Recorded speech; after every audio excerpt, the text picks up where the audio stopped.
Most people are working way too many hours and unfortunately still not getting enough done. Why? Well, it comes down to the fact that they are working reactively, context switching, distracted, and quite frankly, just don't have a clear productivity system outlined. In this video, I'm going to show you how I built a deep work system that allows me to get done in about 25 hours of work per week, what most people still can't accomplish in a standard 40-hour work week. It's not about hustle, it's about focus. Let's get into it. What's up, everybody? Welcome back to the YouTube channel. If you're new here, my name is Bailey Canning. I'm an independent full-stack marketing strategist based in Denver, Colorado, working with my clients primarily on branding, web design and development, and ongoing marketing projects. If you're at all interested in what it's like to run a modern marketing consultancy or just looking for a behind-the-scenes look at some of my client work, definitely feel free to subscribe so you don't miss any videos in the future.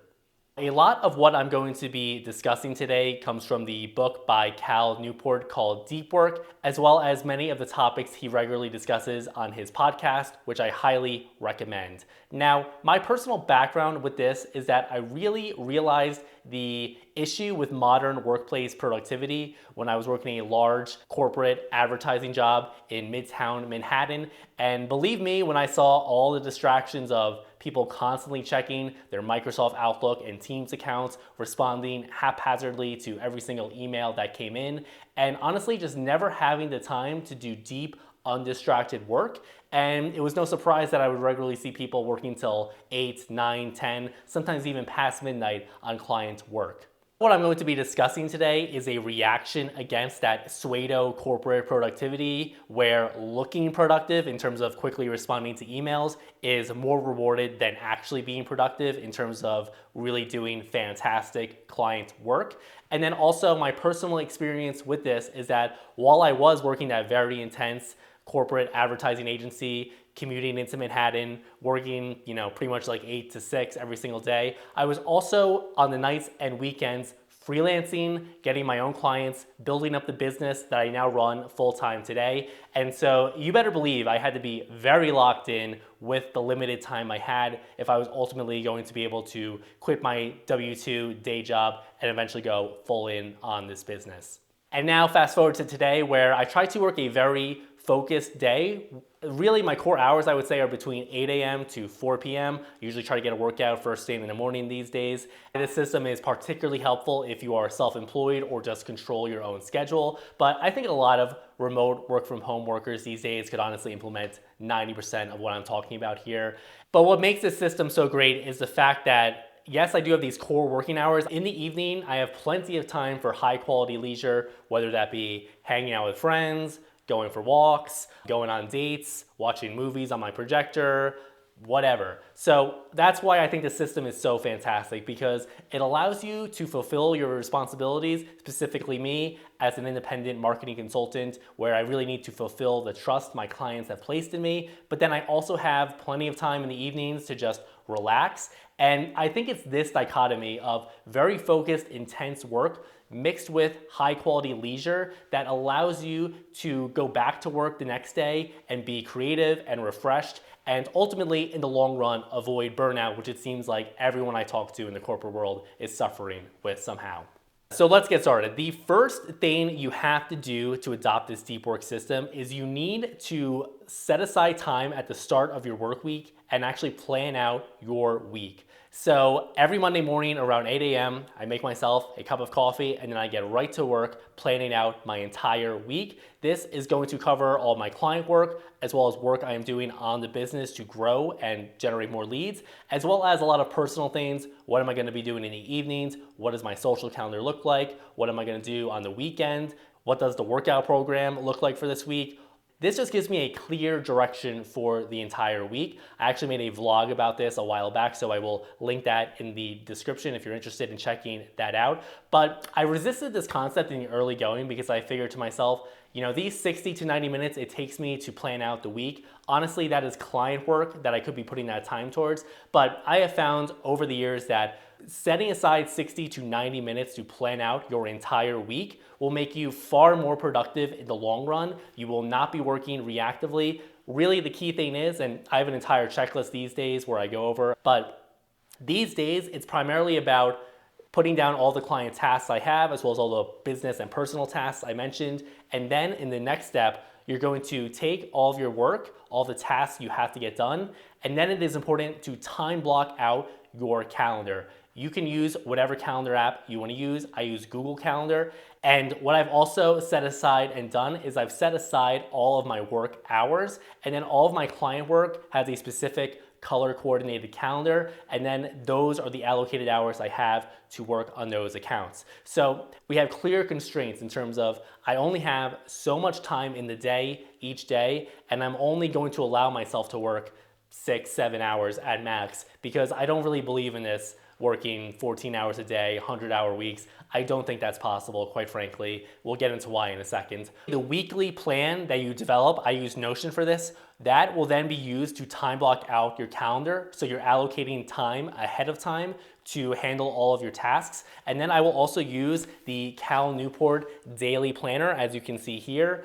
And I use this to structure out all of my weekly days. It also has like a section for different tasks I need to handle. And then I will also like time block in my calendar. So you can see this morning, I went for a run, we were filming all day. And then in the afternoon, I need to handle some admin and client work, of course. So that is important because the notebook I like because it essentially allows you to just be a little bit more on the fly with things. I don't really need to worry about formatting things properly in my Google Calendar and all that. I'll link this in the description if you want to get it. It's like 20 bucks on Amazon. It lasts about 3 months, so highly, highly recommend. Before we get any further, I should actually address what exactly is deep work in case you're unfamiliar. Basically, the idea is that deep work is essentially where you focus on one project or task for anywhere between, I would say, between 45 to 90 minutes. And the idea here is that during this time block, you are only focused on this one particular task. You are not going on social media to check your friends' latest Instagram posts. You're not responding to texts. I have iMessage actually off on my Mac, so I can't even get texts on the Mac. The idea here is that you need to be very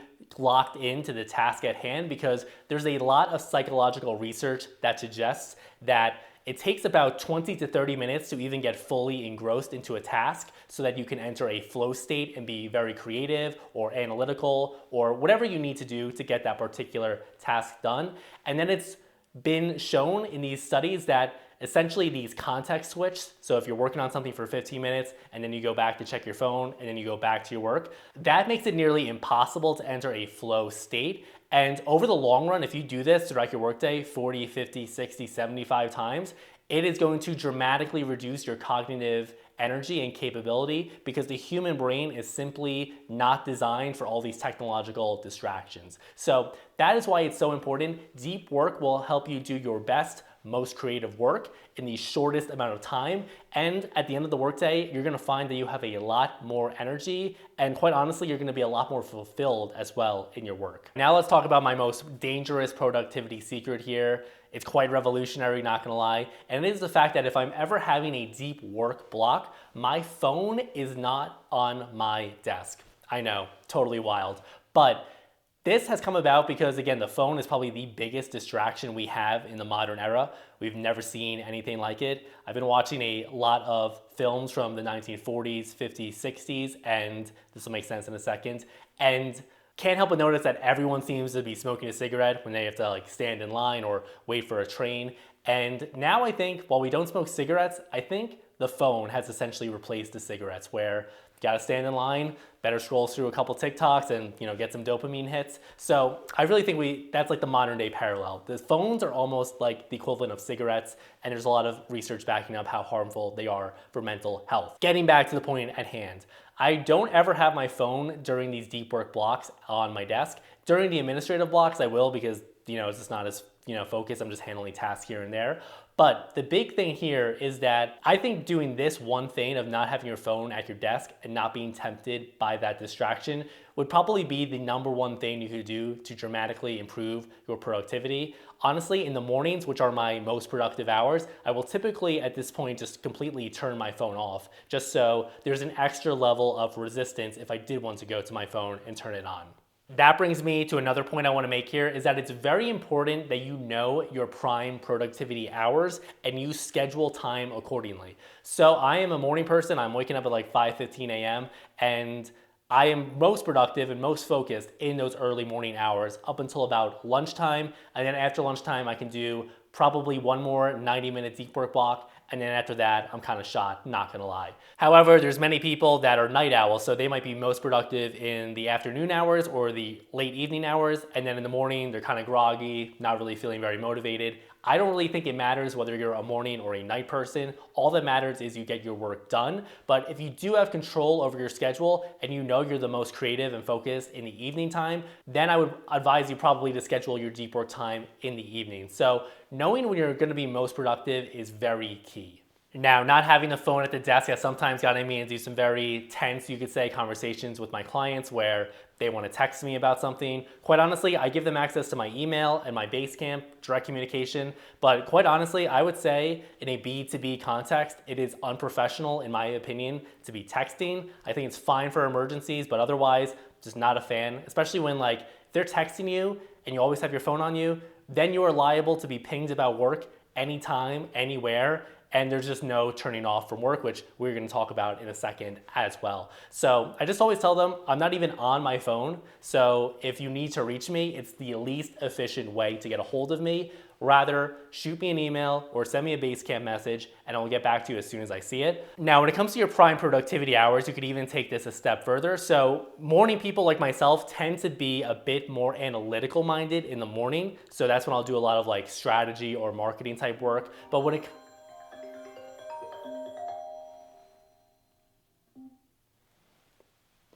There you go, there was the phone right there. I don't know, I guess I had do not disturb on, but now you see I'm distracted from the video. Another pro tip when it comes to scheduling your work time-wise, typically I find at least myself to be more analytical in the morning hours and then more creative in the afternoon hours. So I will schedule marketing and strategy type work in the morning and then creative work I will schedule in the afternoon accordingly. Now, another pro tip I recommend is that you track your time. I know this is like the bane of people's existence in the corporate world. Personally, I have never had an issue tracking my time. I use Toggl to track my time, totally free, recommended. I'll put it in the link in the description.